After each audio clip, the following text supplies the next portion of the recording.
ENT రంగంలో సాటి లేని వైద్య నిపుణులు డాక్టర్ చావా ఆంజనేయులు గారు. Asian ENT and laser treatment centre, Hyderabad.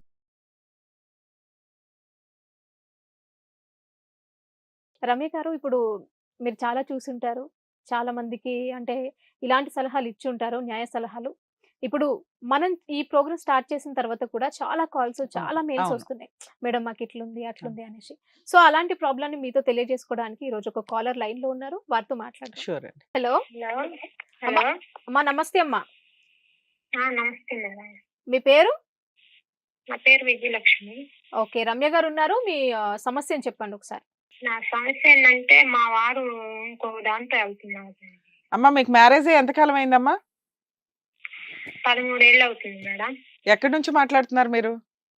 Guntur నుండి. గుంటూరు. మీ ఆయన ఏం చేస్తారు, మీరేం చేస్తారు? నేను హౌస్ వైఫ్, మా వారు వచ్చేసి ఏసీ మెకానిక్. అమ్మా ఏసీ మెకానిక్. AC mechanic. ఎంతమంది పిల్లలమ్మా మీకు? 2 బాబులండి. మీ ఇంట్లో ఎవరెవరు ఉంటారు? నేను, మా వారు, పిల్లలు. అత్త మామలు ఎందుకు ఉండరు మీతో?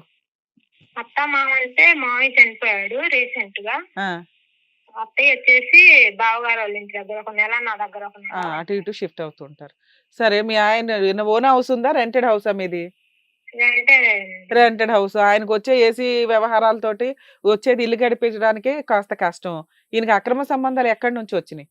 ఎవరు ఆవిడ? అది ఆమె అంత ముందు పెళ్లి కాకముందు ప్రేమించుకున్నారంటండి. ఓకే. ప్రేమించుకున్నారు, వాళ్ళు పెద్దోళ్ళు ఒప్పుకోలేదంట, వేరే పెళ్లి చేశారు ఆ అమ్మాయికి. ఓకే. చేస్తే మరి మళ్ళీ ఇప్పుడు 13 ఏళ్ల తర్వాత మరి వాళ్ళ ఆయన్ని వదిలేసిందంట తను.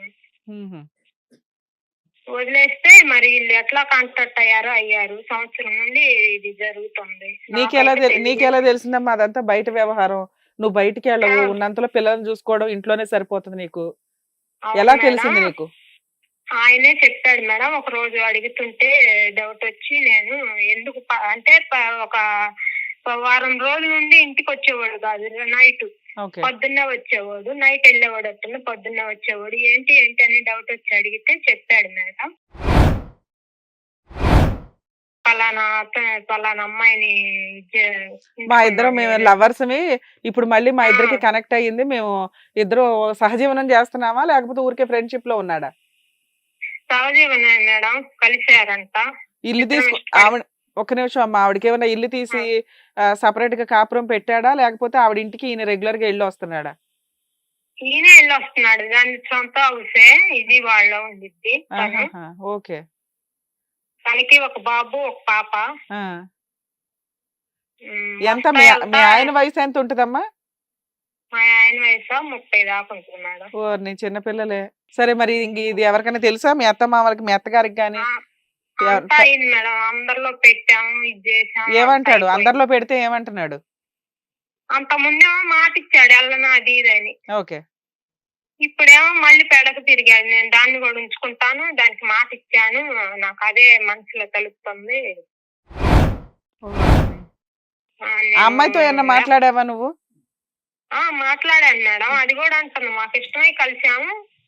నేను అయితే ఇప్పుడు వద్దనుకుంటున్నాను. మరి మీరు పడండి, నాకు ఎందుకు అంటుంది. మళ్ళీ ఏమో ఫోన్లు చేసుకొని మాట్లాడుకుంటున్నారు. నీ తెలివితేటలు ఇవన్నీ. మీ ఆయనే వస్తున్నాడు, నేను ఆగమంటే ఆగిపోతాను, మీ ఆయన రాకుండా ఆపుకో కావాలంటే అని చెప్తుంది నీతో. అవును మేడం. ఓర్ని. వాళ్ళ పిల్లల వయసు ఎంత ఉంటదమ్మా? ఒకళ్ళేమో 2nd ఇయర్ అట్టుంది, పిల్ల మెచ్యూరి అయిందంట మేడం. మరి ఆ పిల్ల ఏం చదువుతుందో తెలియదు. అదే రే, ఆ పిల్లకి కనీసం అంటే ఓ 10 ఏళ్ళన్నా ఉంటే ఆ పిల్లకి ఒక ఊహ ఉంటది కదా, అమ్మ ఏంటి ఇట్లా అంటే మెచ్యూరి అయింది కదా. ఉంటాయా? కనీసం 12-13 ఏళ్ళు ఉంటాయి. ఉన్నంతలో కాస్త ఒక అవగాహన ఉంటది. ఎవరో అంకుల్ వస్తున్నాడు ఇంటికి, అమ్మ ఇలా బిహేవ్ చేస్తుంది అని. అయినా బుద్ధి లేదు. సరే, మీ ఆయన బుద్ధి ఏమైందమ్మా? పెద్ద మనుషుల్లో పెట్టిన తర్వాత చుట్టాల్లో పెట్టినా కూడా ఇంకా నాకు ఆ అమ్మాయే కావాలి, ఏం చేసుకుంటావో చేసుకో అంటున్నాడా? అవును మేడం, నాకు అమ్మాయి కావాలి, నన్ను ఒప్పియాలని చూస్తున్నాడు మేడం. నాకేమో అది అసలు ఇష్టం లేదు. అట్లా ఏంటి, పెళ్లి చేసుకుంటానా లేకపోతే ఉంచుకుంటానా? ఉంచుకుంటాను అంటున్నాడు. నేను అంటే పెళ్లి చేసుకుంటానని చెప్పాడంట, ఒప్పించి పెళ్లి చేసుకుంటానని చెప్పాడంట. నీ వెనకాల ఎవరు బలగం లేదమ్మా? మీ ఇంట్లో వాళ్ళు ఎవరు లేరు అడగడానికి? అమ్మోళ్ళేమో అమ్మోళ్ళ పని అయిపోయింది మేడం. అన్ని అడిగి చేసి అంతా అయ్యింది కూడా, గోల గోల అయిపోయింది. అయినా కానీ ఇప్పుడు మళ్ళీ మొదటికి వచ్చాడు. నాకు అదే తెలుస్తుంది, దానికి మాపిచ్చాను, మోసం చేశాను అంటాడు. ఏంటి మేడం, నన్ను చేసుకోండి, మళ్ళీ తనకు మాపిచ్చాను, ఇది చేశాను అంటే ఎట్లా ఉంటుంది మేడం నాకు? అవునవును, నిన్ను చేసేది మోసం కాదా ఆయన దృష్టిలో? అదే అంటున్నాడు. అదే ఉన్నట్టు మిమ్మల్ని ఏమన్నా రొట్టె మీద పడేసానా? నేను చూస్తాను, మిమ్మల్ని చూస్తాను, దాన్ని చూస్తాను, ఇద్దరు కావాలి నాకు అని అంటున్నాడు. ఇదే తప్పు నువ్వు చేస్తే ఆయన యాక్సెప్ట్ చేస్తాను అన్నాడా? అడిగావా నువ్వు ఎప్పుడైనా ఇలాగా? అడిగాను మేడం. ఏమంటాడు? ఏమంటల్లా, ఎట్లా చేస్తావు అది ఇది అని అంటాడు. ఎదురు నువ్వేమో మంచిగా ఉండాలి, ఆయన మాత్రం ఎన్ని తిరుగుళ్ళన్నా తిరిగి వస్తాడు. తిరిగి వస్తాడంట. ఓకే, నువ్వేం చేసుకుంటావు చేసుకున్నావు, ఎందుకు నేను వెళ్ళేది చేసేది అని అంటున్నా. నువ్వేమైనా పని చేస్తావమ్మా? ఏం చదువుకున్నావు? ఏమైనా వర్క్ చేస్తావా? నేను పెద్దగా ఏం చదువుకోవాలి మేడం, ఇంట్లోనే పిల్లల్ని చూసుకుంటా, వంట అది సరిపోయింది. నేను తిక్కల్లా అన్నయ్యాను కాబట్టి నన్ను ఆట ఆడిచ్చాడు మేడం ఈ రకంగా. మా ఏడవకండి మీరు.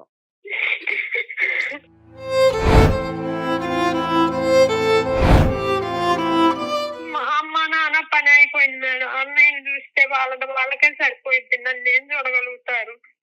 ఎవరైనా ఎంతవరకు పట్టించుకుంటారు? అందరిలో పెట్టాను, అన్ని చేశాను, అయినా గాని మారట్లా. అదే కావాలి నాకు, అదే ఆలోచనలో ఉంది. నేను మనశ్శాంతికి పని కూడా చేయలేకపోతున్నాను అని అంటున్నాడు. పోలీస్ స్టేషన్ లో ఏమైనా కంప్లైంట్ ఇచ్చావమ్మా ఎప్పుడైనా? ఇవ్వలేదు మేడం. ఎందుకంటే నువ్వు పోలీస్ స్టేషన్ దాకా వెళ్తే కాపురం పోతుందేమో, మళ్ళీ తెగిచ్చేసి శాంతం వెళ్ళిపోతాడేమో అమ్మాయి దగ్గరికి అని నీ భయం. అవును, మళ్ళీ ఏలుకుంటాడో లేదో, ఇట్లా చేస్తాను నేను అల్లాడుతున్నాను. అసలు అడ్డంగా నీ గొంతుకు వస్తున్నట్టే లెక్క, నీకు వేరే ఆప్షన్ లేదు, ఎక్కడికి వెళ్ళలేవు, తెగిచ్చి ఇండివిడువల్ గా బతకలేవు. ఇక నేను చెప్పిన మేడం అదే అలసైపోయింది ఇప్పుడు ఆయనకి. అదే నువ్వు ఏమి చేయడానికి ఈవిడ ఏమీ లేదు, ఈవిడ దగ్గర దమ్ము ధైర్యం ఫైనాన్షియల్ గా కూడా పెద్దగా ఏమీ లేదు కాబట్టి నేను ఏ తప్పులు చేసినా అమ్మాయి నోరు మూసుకొని ఇంట్లో ఒక పని అమ్మాయి లాగా ఉంటదిలే అని అతని ధీమా, అంతేనా? అవును మేడం, అదే మేడం. ఏమనుకుంటున్నావు మరి నువ్వు? ఏమనుకుంటున్నాను, నాకైతే అసలు అమ్మాయి జోలికి వెళ్లకుండా ఉంటే చాలు అనిపిస్తుంది మేడం. నా దగ్గర ఉండి పిల్లల్ని నన్ను చూసుకుంటే చాలు అనిపిస్తుంది. అరే కాదు, అతను ఆల్రెడీ తప్పు చేయడం స్టార్ట్ చేసేసాడు, తప్పుడు మార్గంలోనే ఉన్నాడు. వాళ్ళిద్దరిని నువ్వు ఏం చేయగలవో నీ మాక్సిమం నీ తాహత కొద్దీ నువ్వు చేసావు. నువ్వేం చేయగలవు? పెద్ద మనుషులు పంచాయతీలు పెట్టగలవు, 2 కుటుంబాల్లో మీటింగ్ పెట్టగలవు, ఆయన పరువు తీయగలవు, భయపెట్టి. రీసెంట్ గా దాని అమ్మోళ్ళకి అసలు తెలియదు మేడం. ఇది గుట్టుగా రానిచ్చి పిల్లలకు కూడా, వాళ్ళ పిల్లలకు అంకులు నా ఫ్రెండ్ అని చెప్పిందంట. అదేలేమ్మా, సరే ఉంచుకున్నానని అయితే చెప్పలేదు కదా ధైర్యంగా? పిల్లలకి చెప్పలేదు. నా పిల్లలు ఇది అవ్వాలా, నా పిల్లలు అది ఇది అని అందా మేడం అంత ముందోసారి. మరి నా పిల్లలు అంత ఇది అవుతున్నారు. నన్ను రోజు కొట్టుతాడు మేడం బాగా, ఎట్లా పడితే అట్లా కొట్టి గొంతుకాయ ఎట్లా పడితే అట్లా చేశాడు.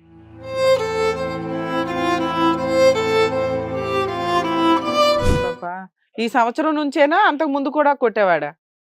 అంత ముందు లేదు మేడం, ఇది ఇప్పుడు ఇట్లా అయ్యాక నేను అడుగుతున్నానని నన్ను కొడుతున్నాడు. అవునులేమ్మా, ఎందుకంటే నువ్వు ఇక ఏమైనా లీగల్ గా వెళ్తావేమో, ఎందుకు వచ్చింది అన్న దాంతో నేను కొట్టడం కంట్రోల్ చేయడానికి చూస్తున్నాడు, లేదా బాగా కొట్టి నువ్వే బయటికి వెళ్ళిపోయేలాగా ప్లాన్ చేయాలని చూస్తున్నాడు.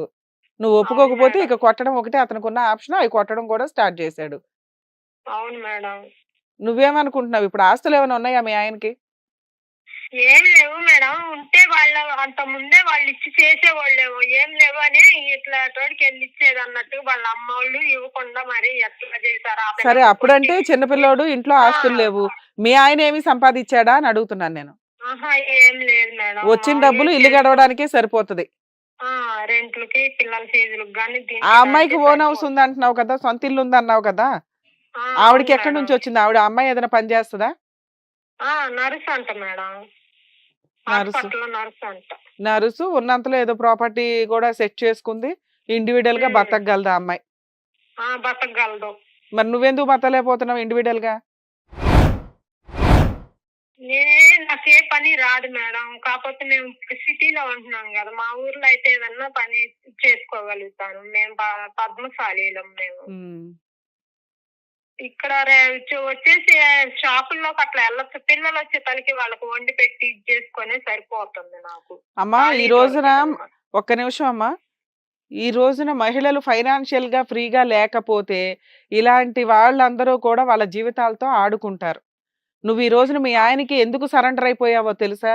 మీ ఆయన కొడుతున్నా తిడుతున్నా అక్రమ సంబంధాలు పెట్టుకున్నా నువ్వెందుకు సరెండర్ అయి మాట్లాడుతున్నావో తెలుసా? అవును మేడం. ఎందుకు తెలుసా? ఫైనాన్షియల్ గా నీకు ఫ్రీడమ్ లేకపోవడం.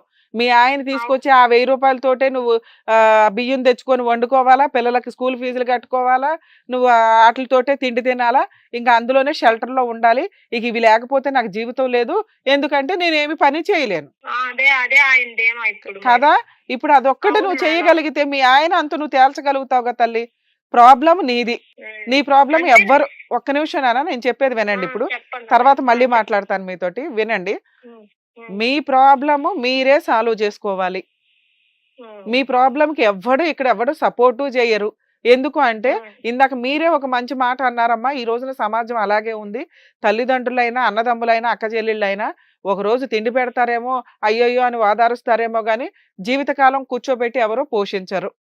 అది పూర్వకాలం ఒక 20-30 ఏళ్ల క్రితం మేనమామలో వీళ్ళు వాళ్ళు అంటే మీ అన్నయ్యల వాళ్ళు అరే నా చెల్లి జీవితం నాశనం అయిందని ఇంట్లో పెట్టుకొని ఏదో చేసేవాళ్ళు.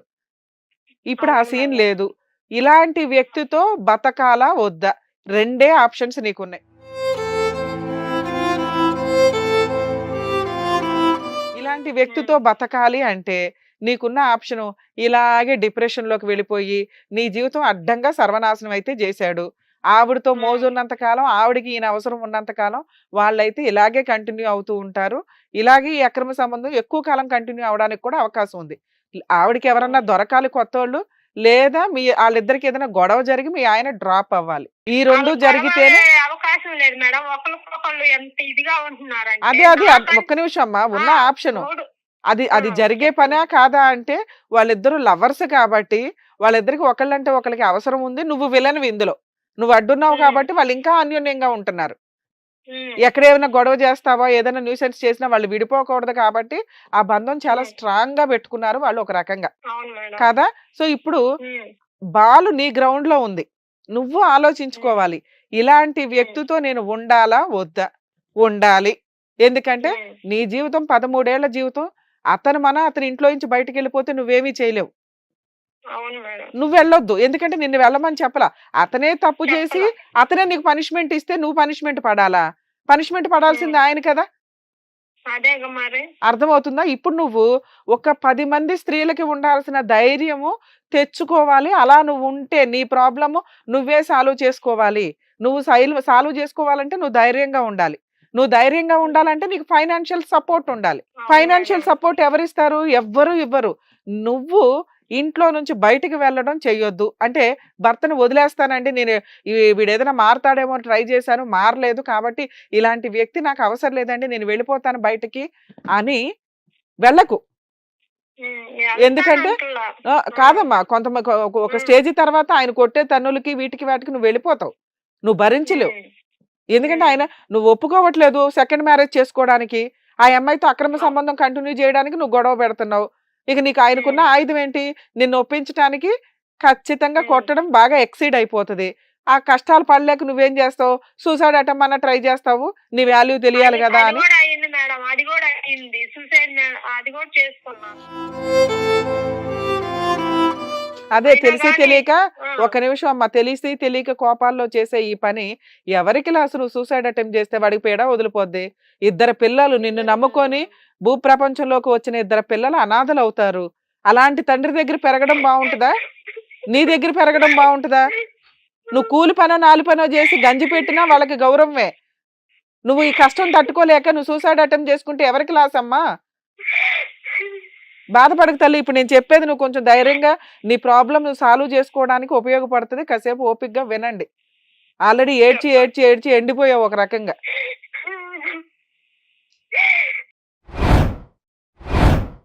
సో ఇప్పుడు నువ్వు ఒక 10 మందికి స్త్రీలకు వచ్చే ధైర్యం నువ్వు తెచ్చుకోగలిగితే ఈ ప్రాబ్లం నిదానంగా సాల్వ్ అవుతుంది. ఎందుకంటే ఇది డైవర్స్ కేసు కాదు, కోర్టుల చుట్టూ వెళ్లాల్సిన కేసు కాదు.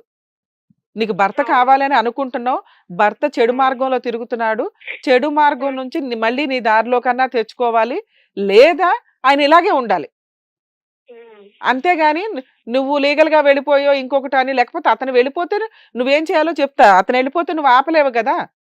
ఆపలేను అతను ఇప్పుడు ఇంట్లో ఉన్నాడు కాబట్టి నీ దగ్గర ఒక బాల్ నీ గ్రౌండ్ లో ఉంది, ఉండాలా వద్దా అని. నా బెస్ట్ సజెషన్ ఏంటంటే ఉండనే చెప్తా. ఎవరితో వచ్చి నీ కాపురం నాశనం చేసేసి మీ ఆయన పట్టుకుపోతే వదిలేయాల్సిన అవసరం లేదు. ఎందుకంటే ఆయనకి బుద్ధి రావాలి కదా, 2 పిల్లలకి తండ్రి ఆయన. నువ్వు తీసుకునే డెసిషన్ వాళ్ళకి జీవితకాలంలో తండ్రి లేకుండా అవుతాడు. సో ఆ పాపం ఆయనకే వెళ్ళని, ఉంటాడా సర్దుకొని ఉంటాడు. లేదు అతనే బయటికి వెళ్ళిపోయాడు అనుకో, ఇక వాళ్ళిద్దరిని చీల్చి చెండాడటం ఎట్లాగా అనేది నేను చెప్తాను. అది గుర్తు పెట్టుకొని ఫాలో అవ్వు.